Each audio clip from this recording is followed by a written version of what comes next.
చాలా నచ్చింది మేడం. మా అమ్మమ్మ దగ్గర నుంచి మా అమ్మమ్మ కూతురు కానీ అందరూ నేను ఇక్కడే చూసుకున్నారు.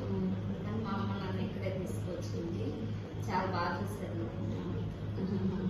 మీ అమ్మమ్మ నాకు 15 సంవత్సరాల నుంచి తెలిసి ఇంత పెద్ద గడ్డ తీసాను అప్పుడు. నేను మా అమ్మకి పెద్ద ఆపరేషన్ ఇక్కడే జరిగింది. మా ఆంటీ వాళ్ళకి ఇక్కడే జరిగింది. మంచిగానే ఉంది. నీ నార్మల్ డెలివరీ ఎట్లా అనిపించింది నీకు అసలు? అప్పుడైనా తెలిసింది బాగానే తెలిసింది, బాగానే ఓర్చుకున్నావు కూడా నువ్వు కూడా. నేనైతే తట్టుకోలేదు. అయిపోయింది కదా చక్కగా ఇంకన్నా చక్కగా. అంటే ఫస్ట్ నుంచి చాలా పెయిన్స్ తో తట్టుకోలేక వచ్చింది కదా. సిజేరియన్ అడిగింది కానీ నేను నార్మల్ డెలివరీ ట్రై చేసి నార్మల్గా వచ్చేటట్టు చేశాను.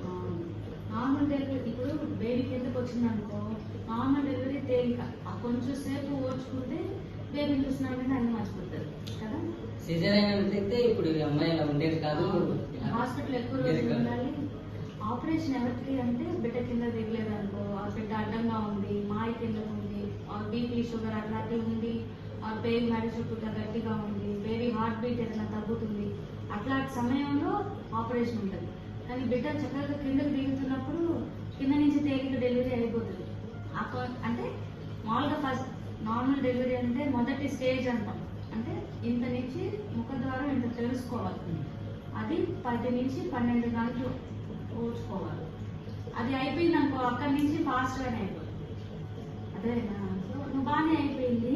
దాని తర్వాత నేనైతే ఆపరేషన్ చేయమని మిమ్మల్ని అడిగాను కానీ మీరే సిజేరియన్ వద్దు అసలు నార్మల్ డెలివరీ అయిందని బెడ్ పెట్టుకుని మేడం మీకు మీ హాస్పిటల్ టీం మొత్తానికి చాలా థ్యాంక్స్ మేడం. చాలా బాగా నా చూస్తున్నారు. తరఫున చూడండి మేడం. చాలా థ్యాంక్స్. చాలా హ్యాపీ, నేను హ్యాపీగా